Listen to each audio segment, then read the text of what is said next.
Candidates, please get ready for the passage. Mr. Chairman, sir, it is now more than a month since we last met to discuss the food situation. The food position has continued to cause the deepest concern to all of us, and that is why I wish to speak to you again on this subject. I do not want to go into the statistical or economic explanations of the causes underlying the present situation. We have to face the situation as it is today. Shortage of food grains has caused serious problems, and whatever may be the reason, the government has to increase the supplies to the people. As an immediate measure, the government has no alternative but to import cereals from abroad and as quickly as possible. Despite the fact that we are short of foreign exchange, we are doing everything possible to import food grains in the shortest possible time. It is regrettable that the wheat crop last year was poor and we are in short supply of wheat also. But under the aid program, supplies have been stepped up substantially. Some time back, there was some trouble about the unloading of ships carrying food grains. Quick steps were taken to remove the difficulties of the workers, and the situation appears to have improved considerably. At present, there are not many waiting ships carrying food grains.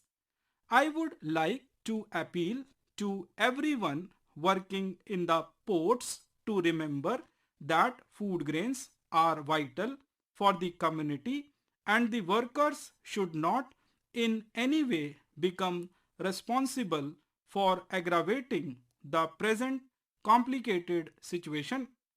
It has been decided to divert ships to different ports in the coming months so that there is the minimum of delay and the delivery of grains to different states becomes easier and quicker. The railways have also been advised to give top priority to the movement of food grains. Already the quota of wagons has been stepped up, even doubled in many instances. As the movement from the ports improves, the ships will also arrive more quickly. I feel that the impact of larger imports will begin to be felt by the end of this month. In between, it is essential that our own domestic production should reach consumers all over the country with the minimum of interference. The restrictions which exists on movement from state to state have to be operated without undue favor to the needs of surplus states. All the stock of food grains are not in the hands of the government, central or state. Large quantities are in the hands of the traders. This is natural. What is wrong is that traders with stocks hold them rather than bringing them out into the market. The state governments have been taking actions to bring out of the stocks. I would be happy if the traders freely marketed these stocks themselves. But the traders have not left much scope for improvement. Possibly they fear that once they bring out the stocks, they will expose themselves and have to suffer penalties. They are surely liable to penalties. But in the special situation prevailing today, I would go to the extent of suggesting to you not to take any penal action against such traders. The stocks may further be allowed to be sold in further market at a reasonable price.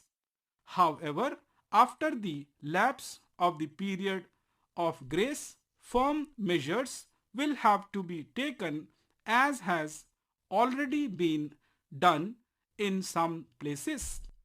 I do not want to say more about this point.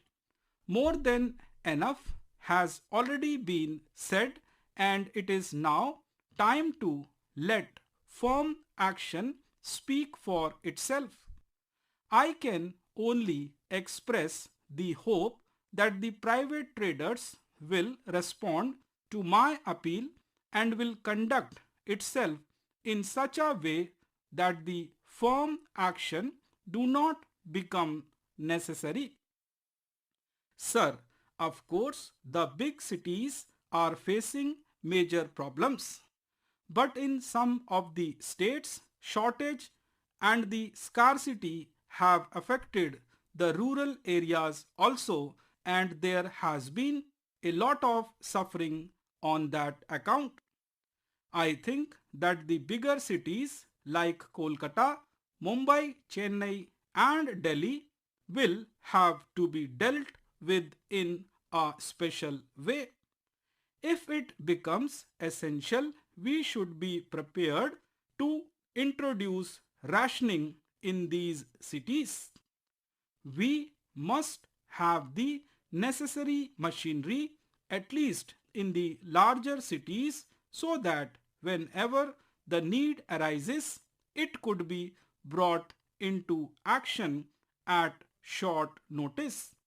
The Honorable Finance Minister has already offered to meet part of the cost of such machinery. In rural areas, the supplies should be made through fair price shops, and the trade in the rural areas should also play its part. I do hope the panchayats will take upon themselves a special responsibility in the present situation. Every village panchayat should keep an eye on every man in the village to see that there is no starvation. After all, India lives in its villages. A sound agricultural economy will give boost to the purchasing power of the village masses, and their growing demand for consumer goods will flourish. The upliftment of the rural poor would be the greatest tribute to Mahatma Gandhi. Most of our agricultural lands consists of small holdings. For increasing its yields, it is very necessary to enthuse our farmers to adopt cooperative approach in farming. The government will have to be careful against any increase in the agricultural input costs to ensure real benefit to the farmers. But this year will lead to decline in the cost of various agricultural inputs, and with the increased procurement prices of agricultural products, the farmers are sure to get considerable relief. Sir, greater attention is needed for promotion of animal husbandry sector. Although certain financial assistance is presently available for buying cattle, its insurance, etc., there is no concrete program on a national level to have better breed of animals and increased productivity. Lot of animals die due to drought and floods in our country. What we are doing to fill up this gap created by different calamities. These kettles are great friends of mankind.